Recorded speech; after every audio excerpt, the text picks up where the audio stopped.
Alright, getting some ready for some combat procedure on the optional rule Port Moresby route. First one to be activated on the dual offensive for my chit pole. That was the, I can't remember his name. Oh, I'll have to look. Let's look and see together. The Fuchida offensive. Alright, well, one good thing about the battle, what we've just discovered here, is that this little task force for their Moresby route is quite weak. Yeah, so we don't have to worry about nothing on that. We definitely lucked out. I think our land attack craft and stuff, they got an invasion force, and we'll see how it folds out, but it could be a lot worse. They just have a light carrier with 2 squadrons. So we're going over here to the battle display and combat procedure. Fire all air units, air combat factors, and enemy air units. So we get to do first. Let's use our old fighters. And I looked for the old P-39 on the illustrations that they give you, but I think these illustrations are just going to be for carrier aircraft. P-39 ain't amongst any of these right here. The only fighter they got here is the F4 Wildcat, Grumman Wildcat. So we'll proceed looking for a 2 or less to inflict some damage. He'll get to shoot back.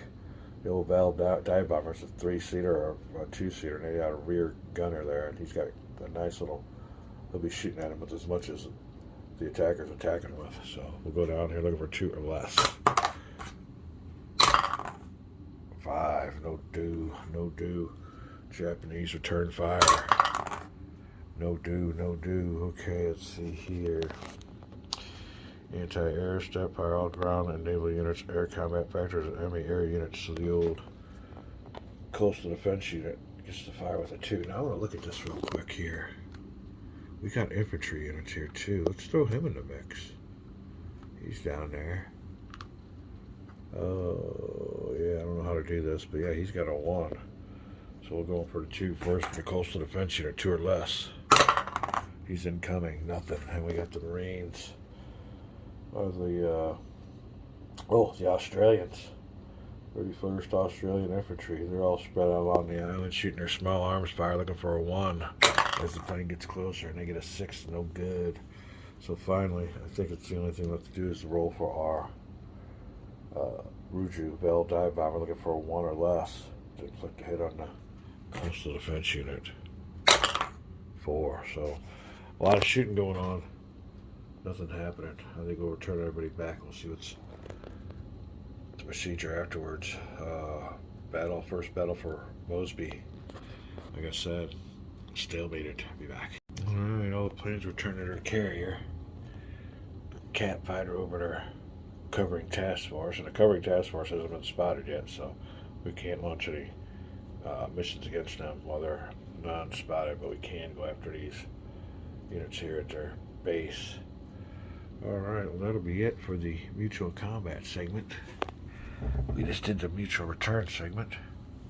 Now we go to the Imperial Japanese morale segment. Now no carrier or battleship has been sunk, so we'll skip that. The logistics segment, I think that's where they repair damaged units. Let's see here. Oh, but I don't have none, so we might be skipping it to see here. With damage to see if they must be repaired and returned to play. Yeah. Eliminated, no damaged. So we'll be skipping that segment. And we'll be skipping the whole U.S. reaction segment. We'll go on to administrative phase, which flips everybody over from spotted to non-spotted, but that don't qualify for any of this. So now, with our ye old Fuchida, or Fuchida, I think that's the right pronunciation, Fuchida. Offensive, we'll go back here. We'll be taking the pencil off the Moresby route. We survived that one pretty well. That wasn't too bad. Yeah, once we've seen what the units we're up against, a little bit of intelligence through the fog of war, that Moresby route isn't too strong. Alright, now we'll be going for the Solomon Island route. It's the only one left. And we'll start that off with the Imperial Japanese Navy search segment. Now the thing of it is, on the Solomon route. Bring it on! We got some nice task forces here. 16 and 17 are beefed up and ready for battle, so we're going to have fun on this route that they activate. We'll be right back. Might call this a vid. Maybe it's getting a little bit long. We'll be right back. Alright, moving our little counter on over to the mutual combat segment. And any space in which has 2 units of the opposing forces, we move on over to the battle display.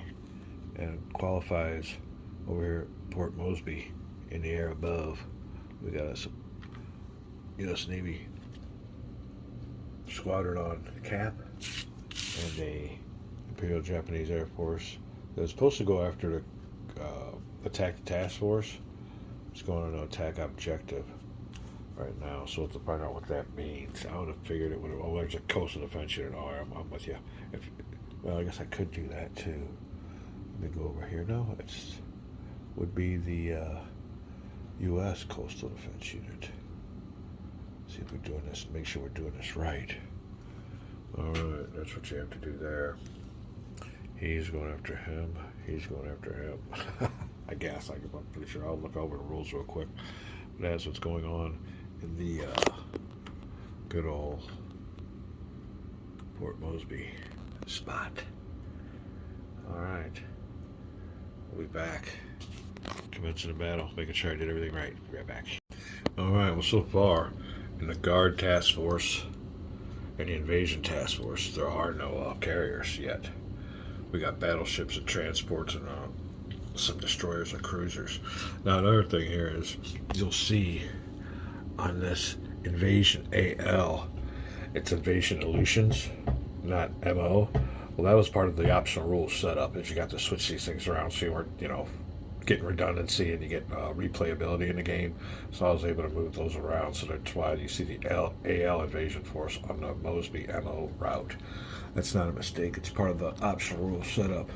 Now we're going to check out this covering force, which is the closest, and what it consists of. So we go over here to this main board, looking for covering force. You can see it's right there. And this is what I did off camera, but I'll do this on camera and show you guys how it's done. So bring him on over, get you out of the zoom feature. Sorry about that. And here we go. Well, we do have a carrier here, a light carrier. It is the Ryujo, or sorry about my pronunciations. My girlfriend has fun at that. Oh, it's also got a battleship. All right, we got us Rujo. Yeah, Rujo. I'll say that second Y silent or whatever. Rujo. All right. Well, she does have a contingent of air squadrons on her. A total of 2, I guess, in the abstracted way of this game playability. Let's see what we got here. All right, we're gonna see if she's gonna launch. Let's get her over here. Covering force. Let's put her right here real quick. And let's see what we got here. If there's a spot of U.S. Navy task force, which there isn't, our U.S. Naval base within range. So she's right here in the covering force. And her planes will definitely be in range. So I'm going to have to launch me some here. Let's go over here and get this one over here on this covering force. Look underneath the old RYUJO ship. Where is she? Where is she? Where is she? Here she is. Grand. Alright. So we'll get the roll for each one of these squadrons for complement of 2. There you go. There you go. Failed dive bombers. I don't know if those are zeros or what over there. They're fighters. I guess they are. There you go. Oh, get you out of the zoom feature. We'll roll. 2 for the Japanese 0. And we'll see air mission table for a NAC fighter with a 2 as a cap. So she will be flying above her carrier. Not much going to be going on, it don't look like, on this little segment here. Alright, now this is a big one here. Find out what goes on with this anti-ship Val dive bomber for the 4. And this is a bomber naval aircraft. Air missions, naval aircraft bomber, and she gets 4. 1, 2, 3, 4. Attack the task force. I'm gonna put her over here on attack task force. All right. Well, no. Okay. Well, it's attack task force, but you'll see here. You can adjust that. May launch attacks and spotted U.S. Navy task forces are issued to control Imperial Japanese Navy objective spaces. So maybe we'll put her over here for now, because that's what they're going to be doing. Huh. I gotcha. We launch it from here. This one's on cap. This is the only one that actually has a mission to attack the, I guess, the Port Mosby. Oh, he'll be going for the coastal defense unit, I guess. We'll find out how that works. And we do have our good old cat fighter waiting for him, so we'll have all kinds of fun on that one. Alright, I do believe that's it. Launch segment. Let me look this over, make sure I did everything right. Crossed my T's and dotted my I's. Alright, then we're back with the U.S. Naval reaction phase. And one of the key things there is if there are no activated routes, skip this segment. But there are activated routes, so we won't skip it. But there's another thing. This mostly has to do with NAC's naval aircraft. Down here, we don't have no carriers on that route, like I was saying earlier. But we are able to launch U.S. naval aircraft and land aircraft fighter units or CAPs with the same spaces as carriers and our base islands. So we will go over here and see what kind of we're looking for that top number on these units. There's one. Ooh, that's all we got. Not too good. Alright, we'll put him back here. Alright, so there you go. He's on cap. That's the only thing we could do with that. Just give us a little bit of air protection. Alright, now we will move this on over to the Imperial Japanese Navy Air Unit launch segment. So these guys in carriers here, well, this is what we'll find out. And we'll be right back. I'll let you know how this goes. Alright, well, after looking over this, there are no task forces for the Imperial Japanese Navy to be searching on that route, like I was just saying, so we'll skip that. But we will go to the movement section, so this one's ignored because there are no task forces. I guess you can always spot units that are, these are just, air units at the Port Mosby base with a capacity of 4. Then we got some longer range. Let me see, I think those are 5s. Oh, 5, oh, 6s, 6 range, yeah. So let's see how far they can go. Game space 1, 2, 3, 4, 5. Oh, they can go all the way up there, so yeah, it's definitely a good spot for those land-based aircraft. Alright, we'll be going over here to the task force movement. And I guess we'll just go ahead and we could do that right now. The first one's the invasion force. He gets a 4. Movement table. Switch this on over here.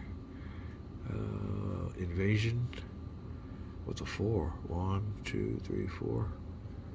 2 spaces. So the invasion force will go 1, 2. He is at the, this is another thing. These 2 different spaces for Rabaul are really 1 space. I'm not sure, or I'm not really clear on what that is, but you treat them as 2 different spaces. So for aspects of the game, or for game purposes, they're 2 different spots. All right, it goes, oops. We're looking for the covering force on the Mosby with a 6. Covering, he gets to go 3 spaces. So the covering force is headed on out. 1, 2, 3. And they're at the space right before entering Port Mosby. I thought maybe it was Australia, but no, it's just the Imperial Japanese Navy objective space of Port Mosby. Alright, last roll for guard. He gets a 5. Same column as everybody else, and he's going 2 spaces. He will go 1, 2 and join the invasion force at their Rabaul base. Alright, after doing all this movement segment, you definitely have to determine if you must pick one incident marker, and they have all moved, so we definitely have to pick dreaded incident marker. Will it be pro-US, pro-Japanese, or nothing? We'll see what we got here. Looks to me like it might be just a calm seas. There you go. We lucked out on that one. I guess in a way. But no incident, no modifiers on any ability to launch, not launch, submarines, or anything else like that. So that is it. Oh, Imperial Japanese Navy movement. We did that. I think we're up to the U.S. Navy reaction segment, and we are allowed to do that during this special chip pull. We just aren't allowed to do the rest of our operations. We could do a reaction. We'll get our operations, but at the end of both of these offenses. Take a little break, and we'll be right back. All right, getting ready for our Imperial Japanese Navy search segment on Port Moresby route. This route coming on down through here. You can see, though, there is no task forces, and there's a very, well, let me see, I'm wrong here. He's got a invasion task force, covering force, and a guard force, which really, it's kind of on the light side. We'll have to see what's up. I don't see any real carrier groups down there. The invasion force would probably transports. Covering might be his carriers. I don't know what consists of a guard force, maybe destroyers and cruisers. But that's when it's going to be activated. I was just thinking about what I was saying in the last segment about wargaming conventions and rule disputes. I don't know if any of you watch the Player Aid guys, but I was watching one of their, I think it was their, go to their World Board Gaming Championship review or something. One of those, I think it's that video or one before it or after it. And him and old Grant Alexander, they were disputing. They were on camera, and it was getting downright to where I could see where they had a little bit of a, let's just say, a disagreement. It was getting quite testy on the video. I think it's got to the point where it was a little bit uncomfortable. I turned it off. Well, I was working and I had stuff to do, and I'm like, okay, these guys are arguing, so that's not really what I was there to watch at the time. But anyway, yeah. So I can imagine that there probably is some, discrepancies or disputes, as far as rules go, at some of these tournaments. Like I said, almost every game I've played, there's always been somebody that says you can't do that, or this has got to be done like that, or something like that. So that's the only bad thing about board games. And you definitely need yourself a little bit of a private society, or not a private society, like you have umpires and referees at basketball games. You almost need referees for these games. I don't know how that works. All right, so let's get back here. We're getting ready for this Imperial Japanese search segment, and I'll let you know how it goes. We're going to go into procedure. Be right back. All right, then. Back with some more Midway Solitaire, full optional rules. And we are getting into, I guess it's a second Yamamoto chit pull. And it is the, I can't see his name. Fuchida, whatever. And it's the same thing as the Yamamoto chit pull, where you activate two routes simultaneously or one after another.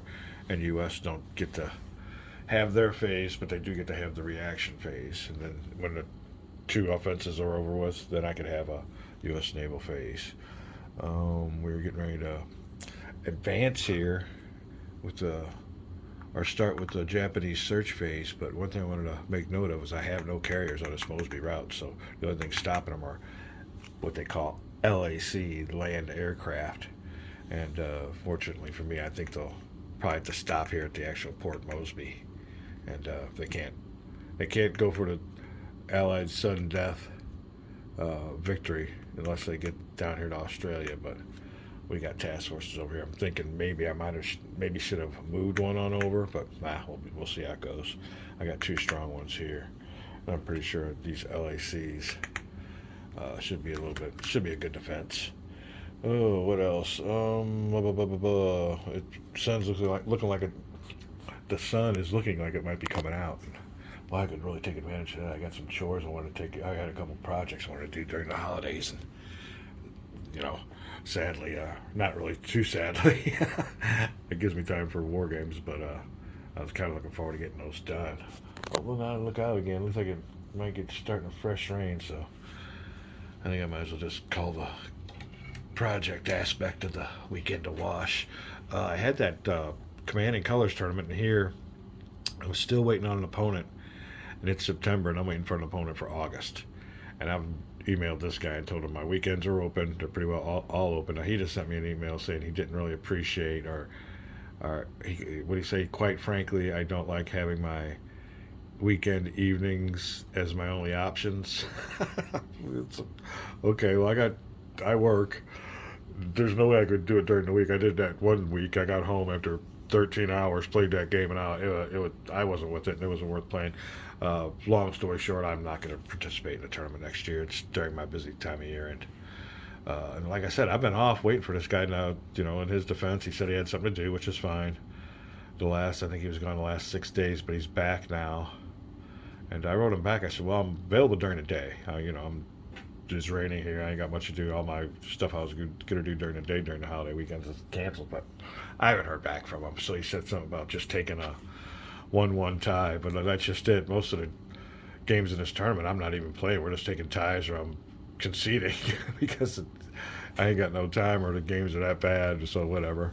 Yeah, not too hip on the Command and Colors tournament. I mean, I'm sure. And that's another thing I was thinking of, too. If you go to these tournaments, and I guess you go to conventions and have, tournaments at the conventions, everybody's there for one reason. You got plenty of time and all that stuff. I mean, besides, rule disputes and stuff like that, I would think it'd be pretty smooth. I'm not really sure. I'd like to see. I've never really heard any bad reports from tournaments about really bad rule infractions. I'm sure there's somebody there that could be a referee. You definitely need a referee on some of those games, and I don't know how that works out. But if you watch my videos when I play with other people, yeah, most of the videos are about rule interpretations. All right, well, let me see what's going on here. So much for my little wargaming soapbox, and we'll be right back.